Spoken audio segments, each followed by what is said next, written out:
Така. Аз съм Велина и ако не ме познавате, съм странния микс от магистър по право и психология, като от тази година вече специализирам невропсихология и терапия в Медицинския университет Пловдив.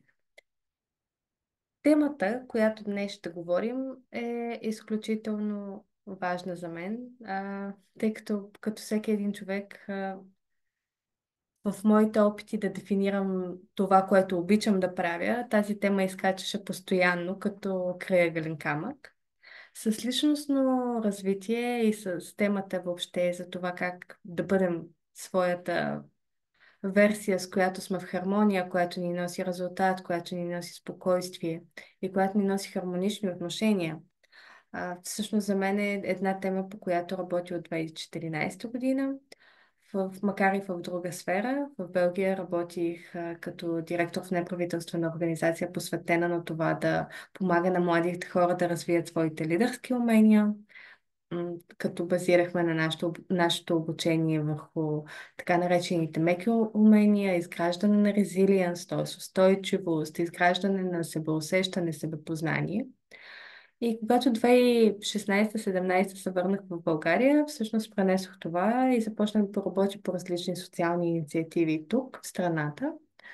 Като 2019 започнах да се занимавам с деца от центровете за настаняване от семейен тип. За тези от вас, които не знаят, това са така наречените центрове за настаняване от семейен тип. Това са старото им име, всъщност са сиропиталища или домове за деца, по-известни с това си име, за жалост. Днес те носят по-дългата абревиатура. Да, през 2019, когато започнах да се занимавам с децата в тези домове, първо почнахме да изпълняваме различни програми, посветени на това да им помагаме на едно материално равнище, след което се опитвахме да обогатим с техните така възприятия за света и как да се справят със самостоятелния живот след излизане от дома. И едно и също нещо така се набиваше на очи на мен, пред мен и моите колеги. И това беше, че тези деца, особено момичетата, не могат да кажат думата не. Под никаква форма. Като резултат, че не могат да кажат думата не, постоянно се озоваваха в нездравословни отношения, когато се опитваха да намерят работа, получаваха такива предложения от работодателите, които са експлоатативни, които граничат с различни форми на насилие. Много често се възползваха от тях, от това, че те имат така, друг происход от нормално установения. И тяхното непоставяне на граници всъщност си личеше колко много лимитира живота им. Лимитираше целият спектър и възможността им да се реализират така, както искат.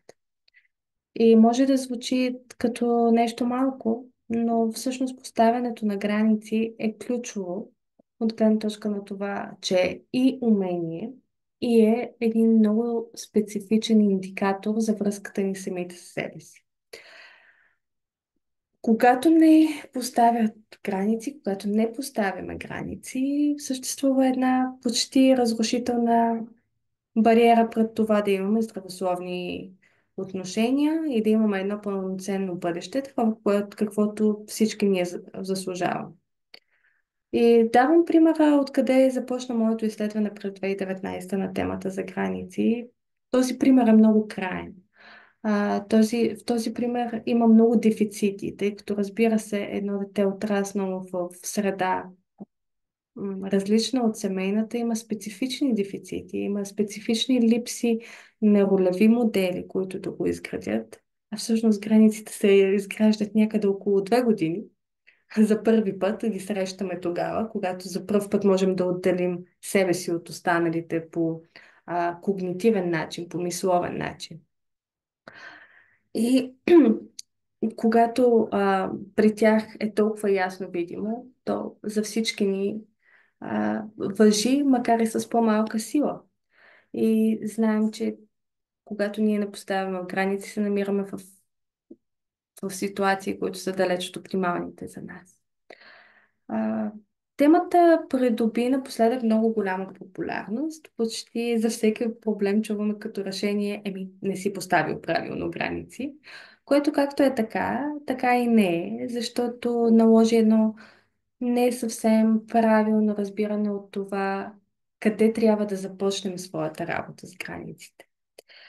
И аз искам да започна този вебинар с моя подход и нещо, с което съм виждала, че работи, както при деца с големи дефицити, така и при възрастни, и най-вече при жени, включително такива преживели по-тежката страна на травмите. И почваме от едно много базово нещо, едно много базово разбиране, което е, че ние пазим това, което ценим. И ако си го повторим 3 пъти, за мен тази фраза така на ум, на глас, на всеки както му е комфортно, тази фраза за мен има голяма сила. Защото е еволюционно заложено в нас, именно да пазим това, което ценим. Когато,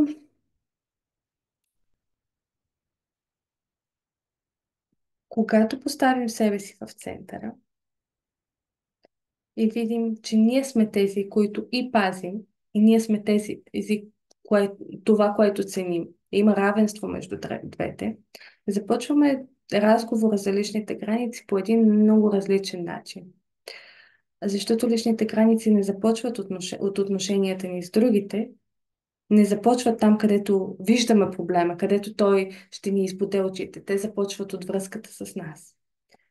Съответно, най-важният въпрос, от който трябва да започнем това пътешествие, е кое е това, което ценя в себе си? Или кои са тези неща, които ценя в себе си?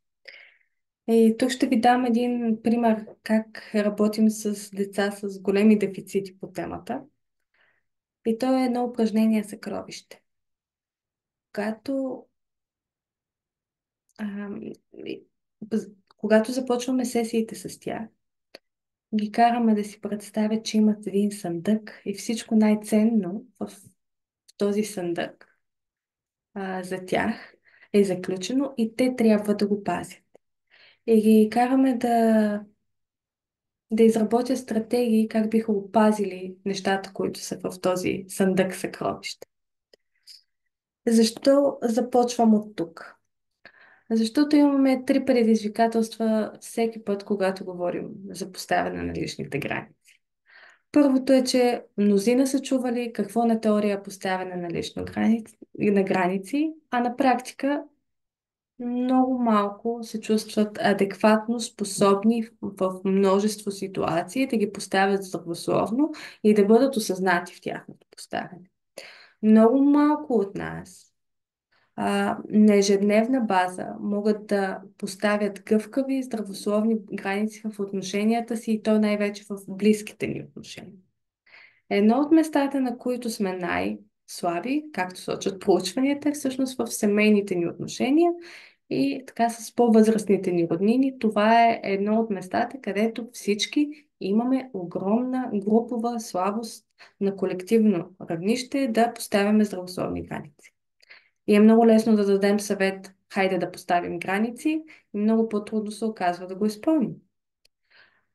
Второто предизвикателство е, че когато поставим фокуса само върху умението да поставяме граници, много често се стига до една вина и до един срам, че сме ги поставили не където трябва или че не сме ги поставили когато е трябвало.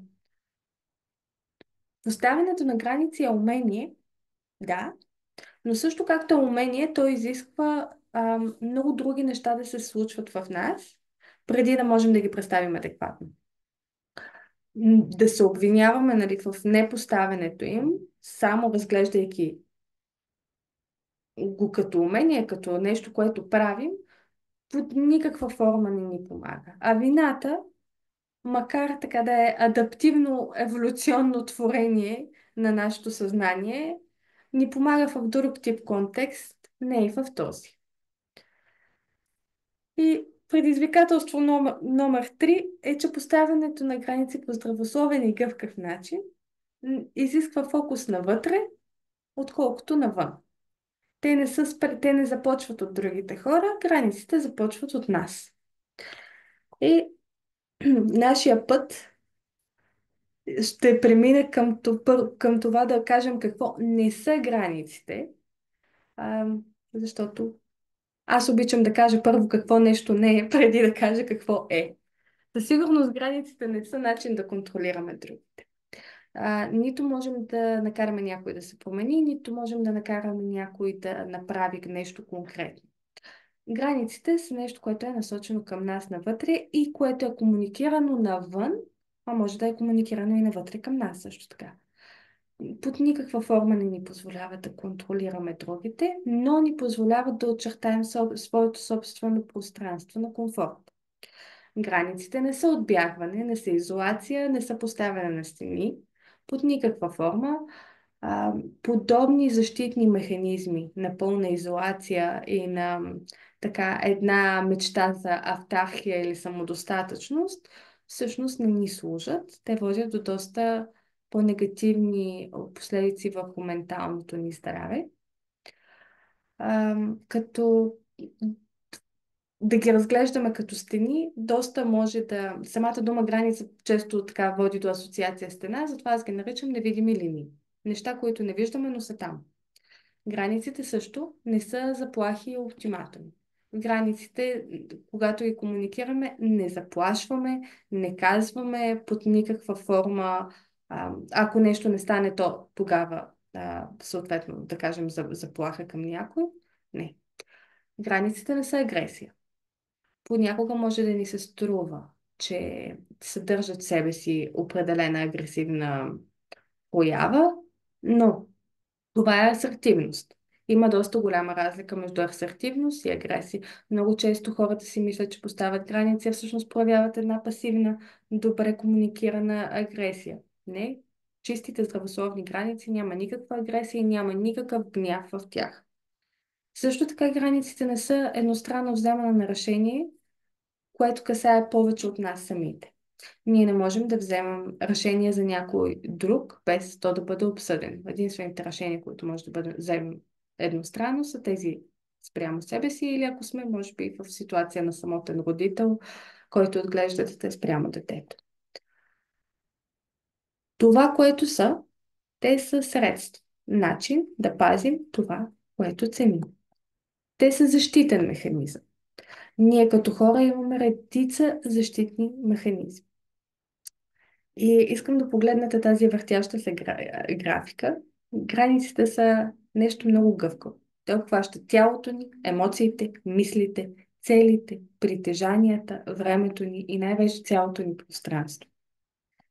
Те са невидими линии. И ако трябва да ги визуализирате под някаква форма, просто визуализирайте ги като нишки, които ограждат различни ценни за вас неща.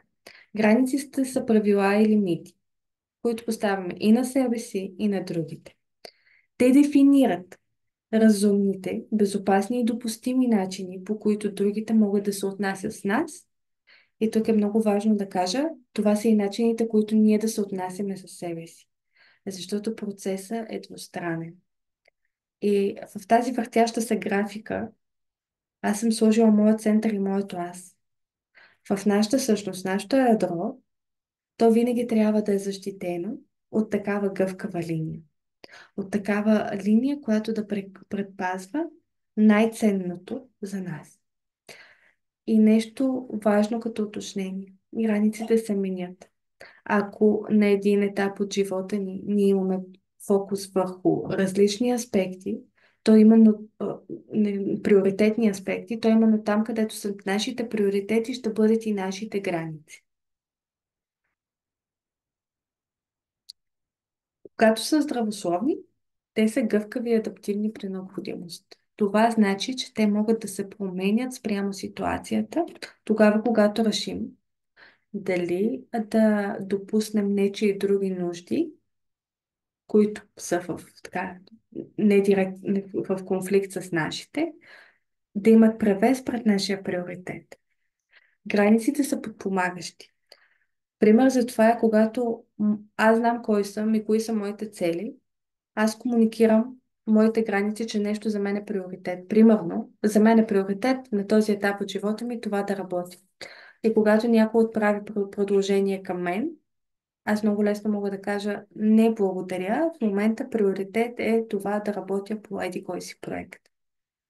Когато отклоняваме такива отклоняващи ни от целите предложения, всъщност ние подпомагаме постигането на нашите цели, на нашите мечти и на нашите амбиции.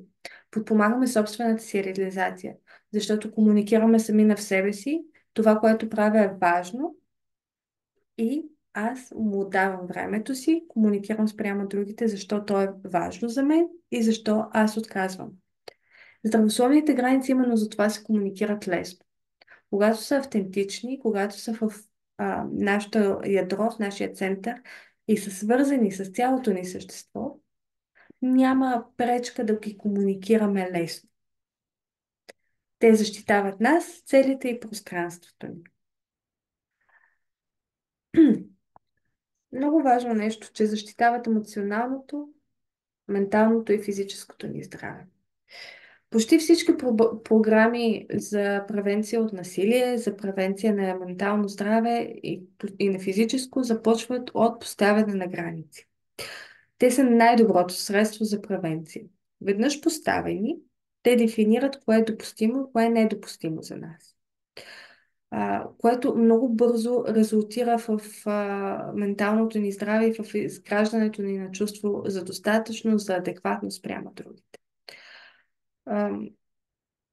При много хора физическите граници, т.е. телесните граници, особено при жените, често биват нарушавани, било то съзнателно, несъзнателно. Много често нашия толеранс, пак казвам, особено при жените, на нарушени граници, на физически нарушени граници, с времето не става по-малък, ако не работим върху това. Напротив, ние свикваме те да бъдат нарушени. И в много така наречен модерния термин в момента токсични връзки, това се наблюдава, че допускаме малко нарушаване, после малко по-голямо и не само, че се трупа, а и се задълбочава един проблем. Когато ги поставим, когато имаме ясни граници, всъщност те подобряват връзката ни с другите и тази със себе си. Защото комуникираме от една страна, аз съм важен и за това се защитавам на себе си, а от друга страна поставяме себе си в пълното същество и потенциал пред другия човек и му показваме как трябва да се държи с нас. То е едно самоуважение, което се пропива в думите, в целия ни начин и светоглед и в цялата ни комуникация с околните. И да, разбира се, помагат ни за професионална реализация, помагат ни да се себеутвърдим и помагат да стоим стабилно в следването на мисията и предназначението си. И слабите или не поставени граници. Ам, хм. Първо, нещо, защо казвам, че те са не само средство, а индикация. Когато взаимодействаме или видим, че сме със слаби или непоставени граници, това е първи индикатор, че нещо не е окей в отношенията ни към самите нас, в нашето самочувствие, като цяло в начина, по който възприемаме в себе си, което разбира се от своя страна обикновено говори за различна травма, с която трябва да се работи. Когато не ги поставяме, често се носим по течението и другите дават така, посока на това течение вместо нас. И това води до един такъв хаос, объркване и любимата вина, която за жалост е крайно непродуктивна. Или пък имаме една друга ситуация, когато нашите граници са нарушени, ние не осъзнаваме, че те са нарушени. Това в семейните динамики е най-често срещаното. И се чудим защо постоянно се гневим на някой роднина, който иска нещо от нас, или на някой приятел. И сме реактивни. Една дума скукливи много често се използва в цялото си поведение и се чудим какво не е наред. Другите ни казват, че правим от мухата слон, а пък ние усещаме, че нещо в нас кардинално, цялостно не е окей. Това, което не виждаме, общо взето в този квадрант, в който сме слепи, е, че ние не сме поставили ясни лимити на комуникация и се чудим защо другите ги престъпват. Ами, да. Особено в семейните динамики има един термин enmeshment на английски. Той е в такива семейни динамики, където всичко е общо и няма усещане за индивидуалност. Там гнева често се появява вече при в зависимост при кое поколение по различен начин изпива, но много често там се свързват с повишен риск от м, психични разстройства, свързани с храненето, анорексия, булимия и така нататък, защото гнева не може да излезе по друг начин, реактивността не може да излезе по друг начин. Имаме нужда от нещо да контролираме и единственото, което може да контролираме, се оказва тялото и яденето ни. Но, да, генерално, ако не ги поставим на време, липса на интерес към живота много често са така, първи симптом за развитие на депресия, на тревожно разстройство в целия му спектър. И когато те са нарушени, нивата ни на стрес са високи. Защо са високи? Защото не се защитаваме, а стреса е реакция на защита на телесно ниво, контролирана от симпатиковата ни нервна система, от цялата ни вегетативна нервна система. Съответно, отделят се кортизол, съответно имаме дългосрочни последици върху тялото ни, отслабена имунна система и така чисто физиологични а, чисто физиологично неблагоприятни последици. Сега, любимото ми нещо е защо се поставя трудно, преди да ви дам един алгоритъм, как да ги поставяме лесно, с увереност и прочие. Що се поставя трудно? Най-честото нещо, което аз съм чувала, е, че не искам да наранявам чувствата на другите. Ех тези чувства и ех тези други. И искам да ви кажа, че ако до сега някой не е поставил граница и изведнъж почне да поставя граница, да, най-вероятно ще нарани чувствата на другите. Но също така, тук има няколко детайла, които следва да бъдат отбелязани. Аз съм сигурна, че ам, ние всички искаме да сме добри в отношенията си, но съм също така сигурна, че да бъдеш вежливия лоз е една от не особено печелившите стратегии в живота. Напоследък има доста проучвания за тези хора, които са много мили, много услужливи, много добри, които не отказват нищо. И тук е ключовото, не отказваме под никаква форма, дори да е в компромис с нашите ценности, виждания и прочие. Тези мили и добри хора, особено жените, имат повишен риск от целия спектър на невродеградивни състояния, което включва от едно от последните изследвания, които бях чела, беше за Лу Гериг болестта. Ето, пациенти с болестта на Лу Гериг всъщност са най-милите, най-добрите, най-подпомагащите, никога не се оплакват, никога не изискват и никога не отказват услуги.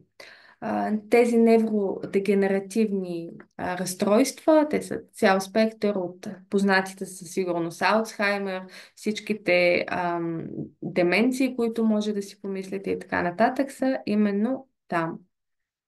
А, да, да.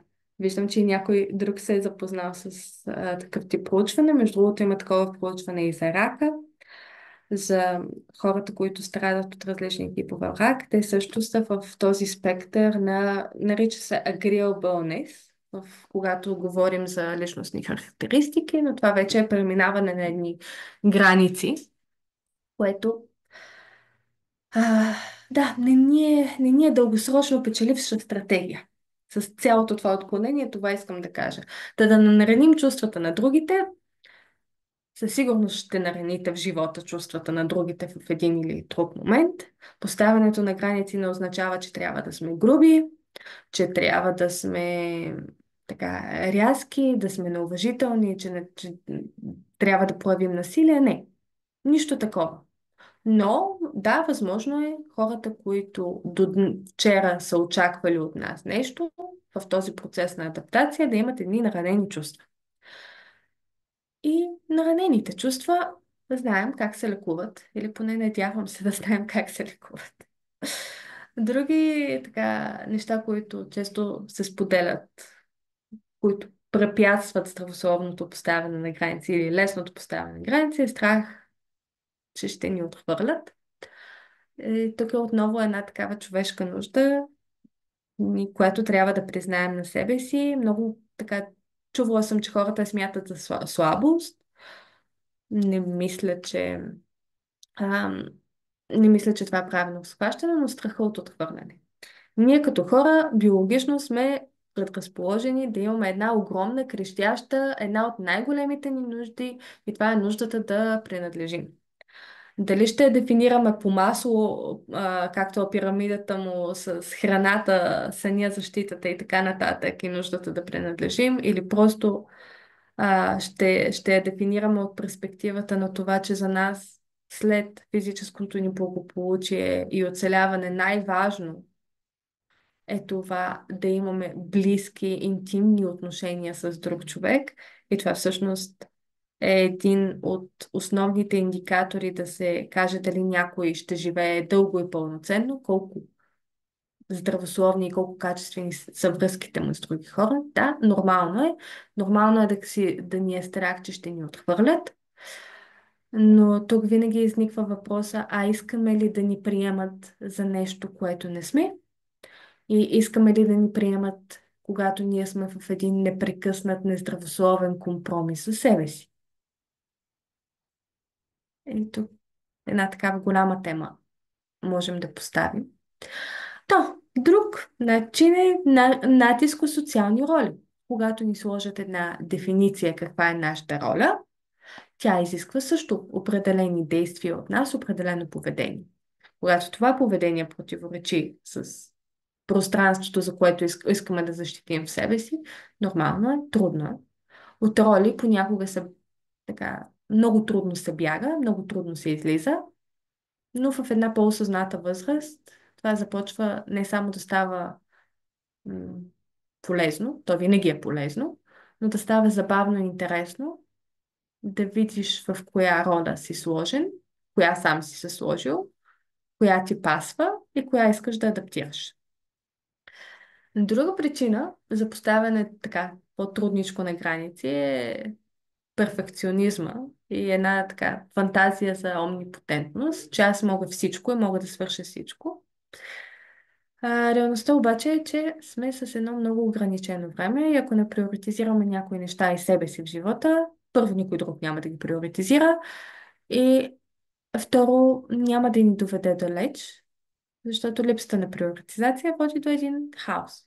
А перфекционизма от своя страна, а, той сам по себе си е един защитен механизъм, нали, чието корени обикновено са в детството ни и там трябва да се намери едно решение, да намерим един вътрешно пространство на комфорт, който да ни служи. Та да, а, с тези а, видни препятствия пред това да поставим граници, перфекционизма, да приемам, че не сме перфектни, че не можем да свършим всичко или поне не може да го свършим за 24 часа в денонощие, че все не искаме да нараняваме тези чужди чувства, а, които и да са те.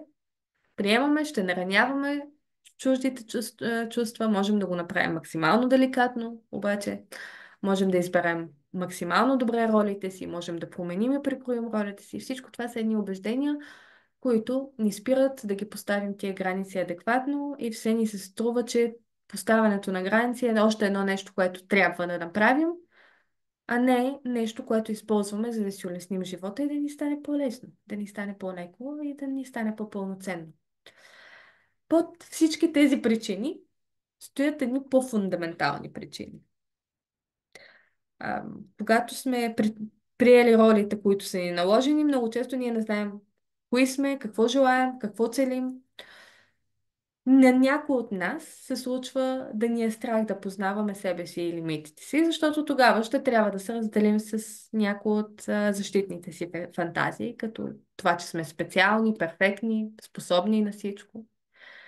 Или когато сме били много често, много дълго или много драматично отхвърлени, отдолу стои, че ние всъщност не ценим това, което сме. И това са фундаменталните причини, защо ни е трудно да поставим граници. Защото чувам, че много... Това, което чувам е, че хората често се притесняват как ще ги комуникират, за интеракцията с другия и прочее, и прочее. Това не са трудните аспекти от поставянето на границите. Трудният аспект е да си достатъчно смел, достатъчно осъзнат, да видиш какво се случва в теб, да дефинираш себе си, да приемеш това, което се опитваш да не видиш, да приемеш лимитите, ограниченията, които имаш и да приемеш, че не е нужно да си вежливия нос, не е нужно да си най-добрия, не е нужно да си най-специалния, за да заслужаваш нещата, които искаш и от които имаш потребност. Там насетне, като минем тия пречки, ви отделям малко, съвсем малко време да ви разкажа за видове граници и след това отиваме в механизма как се случва поставяне на граници, поне по начин, по който аз го виждам, да работи и да дава резултат. Първо имаме физическите граници. Това са границите на тялото ни, на дома ни, на работното ни пространство и на личните ни вещи. Можем да ги разделим и по други категории. Аз предпочитам този начин на разделяне, за да е ясно. Физическите граници са кой искам да е близо до мен, да ме докосва, как искам да ме докосва, кой искам да е в моя дом, кой може да ми докосне бюрото на работното място, кой може да стои зад мен, защото много често на работното място имаме едни такива нарушавания на личното пространство, които не са адекватни, които в момента на нарушаване ние сме стресирани и не можем да адресираме своевременно. Също така в физическите граници са нашите лични вещи. Има вещи, които са специални за нас, които имат определена стойност и не. Ние трябва да комуникираме и да ги защитим. После идва ред на емоционалните граници. И те са най-хубавия, най-прекрасният показател, че нещо не е окей. Дали ги наричаме шесто чувство, дали ги наричаме емоция или ги разглеждаме като емоционален епизод, няма значение. Когато някой ни кара да се чувстваме неловко, неудобно или неранени, е най-големият индикатор, че емоционалните ни граници са нарушени. И тук правя една голяма скоба. Често това се случва, когато имаме взаимоотношения, не бих нарекла връзка, с по-нарцистичен тип характери, хора, които са високо в нарцистичния спектър. Те са много чаровни, презентират се като много полезни, като много важни. Същевременно ние почваме да се чувстваме все по-малки и все по-незначителни. И усещаме, че нещо не е наред, но почваме да рационализираме и да влизаме в един мисловен наратив, който те диктуват. Ето тук емоционалната граница показва много ясно. По същия начин е, когато сме в отношения с насилник, когато се чувстваме неловко, неудобно или по какъвто и да е начин да ранени и не можем да разберем причината, много често чарът, много често комуникацията, целите, които преследваме в една връзка и в едни отношения, ни пречат да я видим такава каквато е. Но ако вас в едни отношения ви е страх да кажете нещо, а във всички останали можете да го кажете, значи нещо в тази връзка не е наред. И като казвам нарцистични характери, знам, че първата асоциация е връзка в интимен план, връзка с партньор. Уви, това се е наложило като така схемата, по която мислим за нарцистични отношения, че би могло да имаме такъв партньор и така нататък. много често и много пренебрегвано и със същите ужасни последици върху менталното ни здраве. Можем да имаме такива взаимоотношения с приятели. И това е тема, за която не се говори достатъчно често, м, че всъщност емоционалните ни граници в приятелствата често биват нарушени. Всички, предполагам, които присъстват, имат различни типове приятели, може да дефинирате различно усещане, което имате при всеки един от вас. Но най-важното, което да си вземете от тук за емоционалните граници е всъщност каква информация ни дава нашия емоционален отговор. Как се чувстваме. И момента, в който е нарушен той, е сериозна, голяма, червена, мигаща индикация. После имаме граници във връзките ни, сами по себе си. Това означава да дефинираме какъв е този тип връзка, дали е приятелска, дали е познанство, дали е интимна, дали е неангажиращо интимна и така нататък. Каква е времевата и рамка? Обслужва нещо в момента или е с дългосрочен ангажимент? И каква е целта? Имаме въпрос за емоционалните граници, на който искам да отговоря преди да завършим останалите неща. Емоционалните граници основно с обесценяване да се нарушават.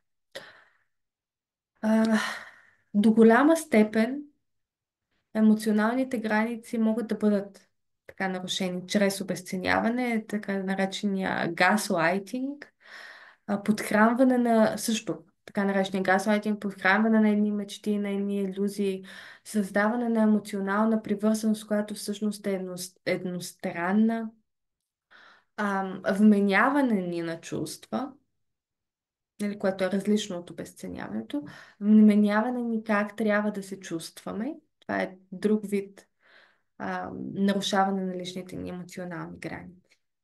Така че нали, обесценяването е много типично за насилствени, нарцистични отношения, за отношения с хора, които имат така наречения borderline personality type, които са в силно емоционалните експресии, демонстрират: аз съм най-добрият ти приятел, нали, ти си прекрасна, невероятна, фантастична и така нататък.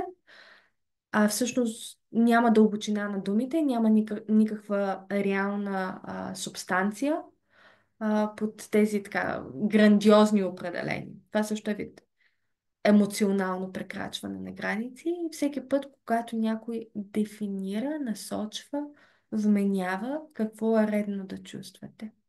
Всъщност, емоционалното нарушаване на граници мога да ви дам, че като пример нещо, което е абсолютно тривиално и което адски много ви влияе на всички ни. Примерно емоционално заредено съдържание, почти всички фалшиви така, новини и мисинформация са изградени на принципа на емоционално нарушаване на граници. Намиране на съответните тригъри, които да ви накарат да се чувствате по определен начин. В момента има и един нов термин за reverse abuse, когато искаме да накараме някой да се почувства лошо по определен начин в отговор на предишно насилие. И доста типичен при бракоразводни и прочие дела всъщност се случва това нещо. Както и да е. Емоционалното нарушаването на емоционални граници, обесценяване имаме всякакво вмешателство в това, което усещаме. Ние имаме право да усещаме собствените си емоции автентични, такива каквито са, да изследваме емоционалните си отговори по начина, по който те ни въздействат. Емоциите са нещо, което трудно ми е да отделя от физическото, защото те са много физически, макар и да не ги възприемаме така. Емоцията е много в тялото ни, много хормонално определена. И тъй като е толкова базова и фундаментална, когато ни се казва какво трябва да усещаме и ни се създават такива атмосфери, почваме да влизаме сами със себе си в когнитивен дисонанс и да става голямо объркване. Така че дълбоко дишане, оставане насаме със себе си и слушане на това тяло емоционално какво ни казва и физически какво ни казва. Връщайки се на границите във връзките ни, последното нещо, което исках там да кажа е, че е хубаво да очертаем границите на целите на определена връзка. Границите на споделеността. Дали влагаме едно и също време, усилия в една връзка или е различно. И разбира се, сексуални граници, любимо пренебрегвано нещо. А, тук е отново една голяма тема. Дали познаваме какво харесваме сексуално, дали знаем, а, дали знаем как да го комуникираме, съответно как да поставим лимити. Защото, за жалост, така културно, в зависимост съответно от културата, но жените преживяваме доста повече сексуално насилие, отколкото считаме, че преживяваме. Нашата представа е доста занижена. А, буквално тук трябва да кажа, че всеки акт, който не е в унисон с това, което сме комуникирали, че харесваме, може да бъде класифициран като форма, макар и по-лека, на сексуално насилие. И е много важно да изследваме тези сексуални граници, за да имаме, особено в интимните си отношения, една по-пълна удовлетвореност като жени и като мъже. Що не?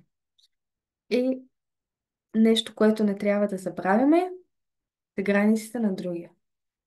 Защото много е добре да центрираме в себе си, но нека все пак да насочим и малко внимание, че както нашите граници съществуват, така и границите на другите съществуват. И отнасяйки се с уважение към границите на другите, отнасяйки се с разбиране, че те не са отхвърлящи спрямо нас, много често така се изживяват, ние помагаме и на себе си да комуникираме своите и да уважаваме своите. Защото виждаме един позитивен пример. И ето тук се спирам на моя метод.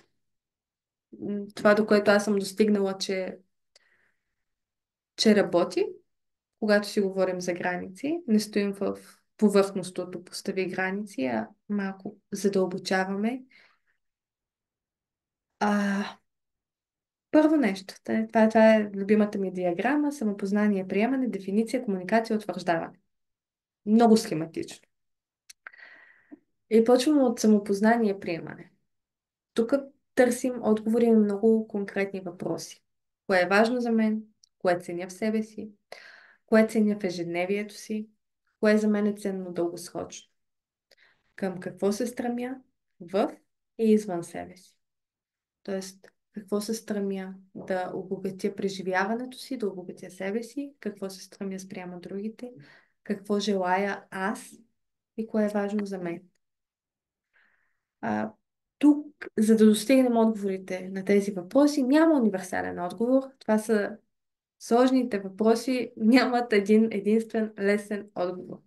Но това е връзката ни с ядрото на същността ни, с ядрото на персоната ни. Тук можем да използваме всякакви техники от медитация, работа с терапевт, психолог, коуч, ментор, всякакви варианти за саморефлексия, всякакви, примерно, тестове, които имат психологически, така, с психологическа подплатеност, а, използване на скали и така нататък. Но в крайна сметка, ако си изчистим главата, да, тук трябва да спомена и нейрографик като един от методите, с които може да се работи. За различните хора работят различни неща, а, но дори така да седнем с студен ум, да анализираме, да пишем, да работим върху тези въпроси, те са фундамент. Абсолютно те са фундамента и ако те не са на място, другото е просто приказки по чипковия храст, който няма да носят нужната сила. За да видим така кои неща отговарят на тези въпроси, съответно може да правим различни наблюдения. Да видим, за да видим къде трябва да поставим граници. Кои ситуации ни носят вдъхновение? кои ситуации ни го взимат, къде имам енергия, къде нямам енергия, кога правя и чакам нещо просто да мине. Всички имаме такива моменти, които стоим мълчаливо, ума ни е някъде другаде и преживяваме нещо. Това е една прекрасна индикация, че да, нещо трябва да променим.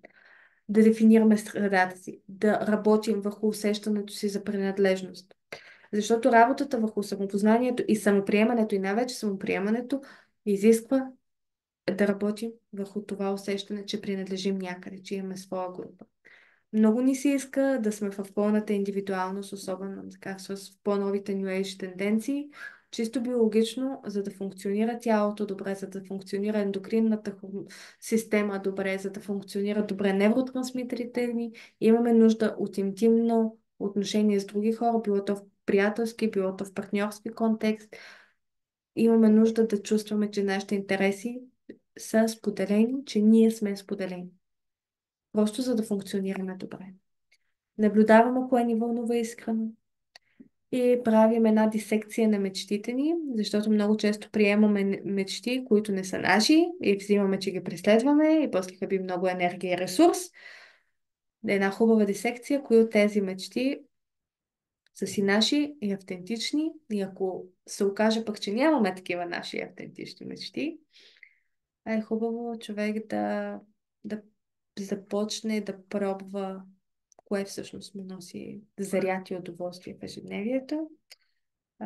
Разни проучвания да сочат, че доста голяма част от хората всъщност не достигат до автентично формиране на идентичността, било то поради твърде турбулентно тинейджърство, било то поради разни норми и забрани, които са срещали и не са им позволили да експериментират достатъчно за намиране на тяхната идентичност.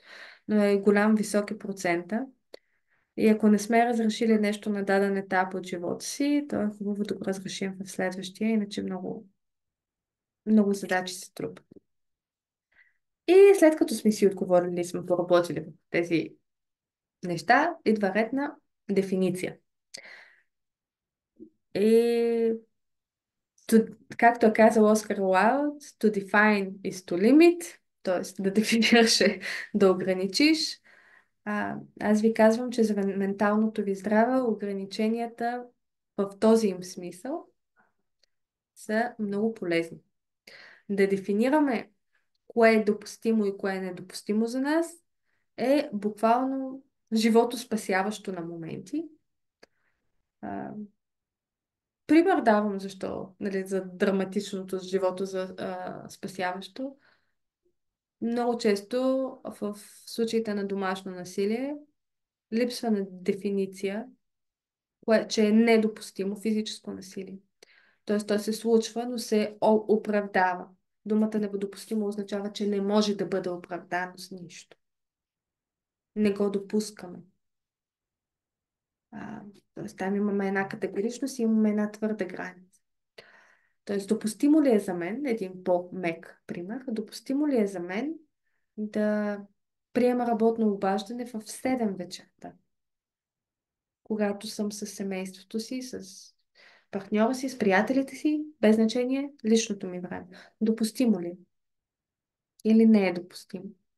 То би било допустимо в един контекст, когато аз съм дефинирала и приоритизирала, че за този етап в живота ми, за мен работата ми е на първо място, но в момента, в който имам друг приоритет, моето здраве, моето семейство, то би било недопустимо. За тази дефиниция е изключително важна. После трябва да си отговорим, кои цели са ми приоритет. Кое ми е приоритет в момента? И да знам, че за това, което ми е приоритет, аз ще поставя граница, за да не давам на други неща от времето си. За да не компрометирам пространството си да постигна моите цели. Кои са задължителните условия да се чувствам добре? Всякакви малки тривиалности. И вие се познавате и познавайки се, знаете кое е компромис в това отношение. Докъде се чувствам комфортно в дадени отношения? Приятно ли ми е да искат такава услуга от мен в този приятелски контекст или не? Тук и отново различни техники. Това, което аз харесвам е да разиграваме дали на ум, дали с приятел, дали с някой друг, дали с терапевт. А, различните варианти на поведение и да определяме и да дефинираме от гледна точка на ние като актьори, ние в роля и от двете страни, кое е допустимо и къде стои нашата граница, къде стои нашата дефиниция. А, тук нейрографика отново, констелациите също биха могли, разбира се, при специалист, при сертифициран специалист с нужното образование да дадат добър резултат, да поставим ясно дефиниции и да сме наясно, да сме осъзнати за тези дефиниции. И тук е важен въпрос с кое мога да направя компромис. Къде, кога, с кого мога да имам по-гъвкави граници. Без да правя компромис с начина, по който се чувствам, и това е много ключово. Защото да, нормално е с едни хора нашите граници да са по-гъвкави и да ги допускаме повече. И това е здравословно. И е абсолютно здравословно също на малък брой хора, с които имаме дълбоки и качествени отношения, да бъдем по-толерантни към техните нужди и да адаптираме своите нужди и своите граници спрямо тях. И тук комуникация. Чак третия етап за поставяне на граници. Нали? Ако не сме преминали през първите два, каквото и да комуникираме, повярвайте ми, кухо ще звучи, няма да звучи автентично. Няма да можем да го отстоим. Затова е чак на трето място. Първо, какви са принципите за комуникация? Нещо, което много хора се стресират, изпитват стрес, изпитват неудобство. Как сега ще си комуникирам границите? Нали, говорихме и за това, че ще нараня нечии чувства. Най-добре се комуникират границите с неутрален, уважителен и спокоен изказ. Не благодаря. Това не ме кара да се чувствам комфортно. Бих предпочел това. Би ли искал? Не благодаря е страхотен начин за начинаещи да се комуникират граници.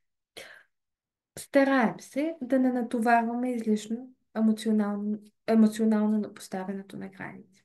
Често се случва така, че ние сме си трупали емоция, която нали, кипи в гняв в момента и в момента, в който трябва да поставим граници, ние сме вече в една прекрачваща асертивността позиция, в една по-агресивна и по-враждебна като цяло позиция. И отворим ли тази кутия на Пандора, почваме с цялата емоция. Проблема е, че когато комуникираме твърде емоционално, фокусът е върху нашата емоция и това, което слушателя чува емоцията обикновено и оттам задейства защитни реакции, а не това, което се опитваме да кажем. Общо взето, не си помагаме. Ако имаме тези емоции, отиваме, викаме на стената, на предмет, рисуваме, броим до 10, изкарваме емоция по начин, по който знаем, че ние работи за нас. Това с изкарването на емоция е много индивидуално. Някои хора успяват чрез писане, други хора имат нужда от разговор с приятел, довереник, трети хора обичат да покръщят. Много от начините всъщност активират повече нервната ни система, но това е тема за друг разговор. Както и да е. Намираме начина да си ги изкараме преди да ги комуникираме. Неутрален, уважителен, спокоен изказ. Прост и директ изказ. Не влизаме, и го подчертавам, не влизаме в никакви обяснения. Защо? Защо ги поставяме, какви ще са последствията и така нататък. Достатъчно е да кажем не благодаря, това не ме кара да се чувствам комфортно. Не благодаря, в момента имам други приоритети. Не благодаря, бих избрала това. В момента за мен е важно това. Благодаря за предложението, ще трябва да откажа. Понякога е достатъчно просто да кажем не. Но да кажем просто не е едно изкуство. И все пак, докато стигнем до там, ползваме не благодаря, бих предпочел. Прост и директен изказ. Защо ви казвам не се обяснявате? Не е нужно да обясните защо Нужно е да комуникирате какво. Нужно е да назовем лимита. Обяснението за този лимит е информация, която вие имате право да споделите или да не споделите. И много често е по-добре тази информация да бъде тема на друг разговор. Защото когато вие сте в едни отношения на уважение, не е фокуса върху причините, фокуса е върху вас. Фокуса е върху вашата граница. Тоест, вашата граница ще бъде уважена независимо от причините да я поставите в едни здравословни отношения с друг човек. Ако някой изисква от вас обяснения, с които не сте комфортни, това само по себе си е нарушаване на граница. Тук влизаме в една друга динамика, която е насилствена динамика. Просто подчертавам, не е нужно да обяснявате. Нужно е да комуникирате лимита, да назовете приоритет си. И нещо, което е лесно, нещо, което улекотява цялото това и отпуска всички е предлагане на допустими алтернативи. Сега не мога, бих могла еди кога си. Не искам, не се чувствам комфортно в тази среда, бих предпочел да се видим насаме. Не бих предпочела да се видим насаме, бих предпочела да се видим заедно с други хора. Алтернативи. Каквито са адекватни за съответната ситуация. Изморен съм, бих желал да не говорим сега. Можем да се чуем на следващия ден. По този начин, комуникирайки алтернативите, ние насочваме другата страна, кое е допустимо. Защото много често другата страна е объркана. Взаимодействието между хората е сложно нещо. Много често, когато кажем нашия лимит, комуникираме нашата граница, другата страна задейства всички аларми системи, че е отхвърлена и почва да се чуди как да реагира. Малко като муха без глава, случвало ни се на всички, и на нас ни се случва, и на другата страна се случва. Затова леко я насочваме тази друга страна. Какво е? Окей. Същите тези вълшебни принципи ги прилагаме във вътрешния си диалог. Със същото уважение, със същото желание за колаборация, със същата неутрална и проста изказ, когато комуникираме със себе си. И последното нещо, как комуникираме, е не поставяме заплахи ултиматум. Защо не ги поставяме? Защото това само по себе си е една непродуктивна динамика на взаимодействие. Ако ние сме си поставили границата ясно, комуникирали сме къде ни е комфортно, къде ни е комфортно и сме чути, а вие знаете кога сте чути и знаете кога са ви чули, когато казвате нещо. Особено ако то е било казано ясно и директно. Когато тези граници не са зачетени, това е форма на насилие. Да кажа, че не ми е комфортно да бъда докосвана и да бъда докосвана, е форма на насилие. Да кажа, че не искам определено нещо, не искам да прекарам определено време в определена обстановка и да бъда нарушено и да бъда поставена в такава ситуация, е форма на незачитане и е форма на насилие. Да ми бъдат вменявани емоции, мисли и така нататък. Да, това не е насилието в смисъла домашен побой, която ни е първата асоциация, но е насилие. И при насилието има грозни градации, за жалост. Така че заплахи и ултиматуми не са нужни. Да заплашваме някой под никаква форма не ни помага. Ако този някой, въпреки ясно комуникирани граници от наша страна, ги наруши, постъпваме така, както се постъпва в ситуация на насилие. Отдръпваме се, отстраняваме се от ситуацията, работим със себе си, работим с възможните травми от взаимодействието, защото то рядко е еднократен акт. Лекуваме се и продължаваме напред. И за жалост или за щастие, това е един от големите механизми в живота и се случва много често и не може, не е окей да мислим за такъв тип нездравословност или насилие, като за изключителни понятия, случва се на всеки. Работа, приятелства, лични взаимоотношения, семейство.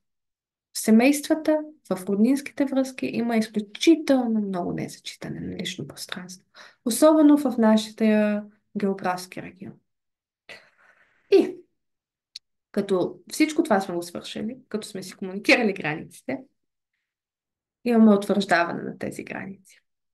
И тук искам да ви, много ми се иска да ви предпази от чувството за вина. Моля ви, приемете, че е умение, което развиваме, че е нещо, в което ще ставате всеки път по-добри и ви моля да не изпитвате вина, когато не поставите границата, която сте искали да поставите. Просто си кажете, че следващия път ще можете да го направите по-добре и че сте горди, че сте разпознали поне в момента, че е било нужно и редно да я поставите и че отивате към по-адекватно функциониране. Поставянето на граници не е еднократен акт. Ако до сега вие не сте поставили, ако не сте комуникирали нуждите си, ако не сте комуникирали потребностите си спрямо другите, нали, има един процес на адаптация. С едно на ум това, което ви казах на предходния слайд, нали, нарушаването на границите на насилие. Все пак, да, изключвам тук ситуацията, когато тези граници биват нарушавани от децата ни, малките ни деца, говоря за малки, така, в една предучилищна възраст, тяхната работа е да ни тестват границите. Нали? Това не го възприемам в тирадата ми за насилие, това е отделно развитийно нещо. Но, ако не сме поставили до сега, почнем да поставяме, даваме малко време все пак на хората да се адаптират там, където е нужно. А, така, предоставяме ми да се адаптираме, напомняме за границите си, упражняваме се да ги поставяме в различни аспекти. И приемаме, че е абсолютно нормално понякога да пропуснем да утвърдим някоя граница. Макар и да сме знаели, че трябва да я поставим. Просто следващия път го правим. И колкото повече го правим, толкова повече засилваме връзката с себе си и толкова повече комуникираме на тялото си, на мозъка си, много конкретно на мозъка и нервната си система, че ние сме важни и че се приемаме такива каквито сме. И запълваме това вътрешно кръгче, което води до по-голяма лекота в комуникацията ни, в дефиницията ни, в комуникацията и в утвърждаване на границите. И така, този процес си започва винаги от това да се ценим. Ако аз се ценя и знам, че съм ценен, то тогава знам кое в живота си и в себе си искам категорично да защитя и знам къде мога да бъда гъвкав спрямо чуждите потребности. Това означава да поставим себе си на първо място. Практически. Нали, отвъд клишетата. Това е да се поставя себе си на първо място. И ако не сме ги се поставили все още на първо място, то по-лесно ще попадаме в тия цикли на вина, за които ви споменах. И няма да можем да ги заявим, да ги отстояваме, ще звучат кухо.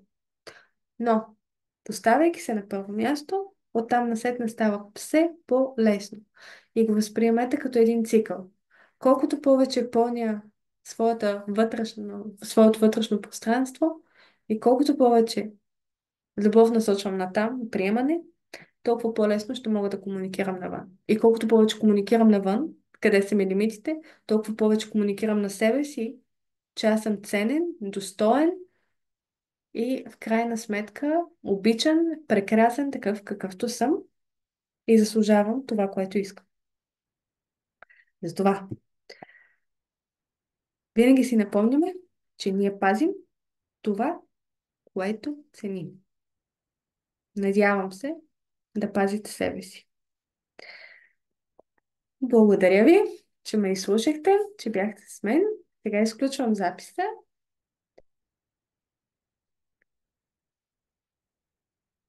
и спираме споделянето, ако някой иска да сподели нещо. Така, да.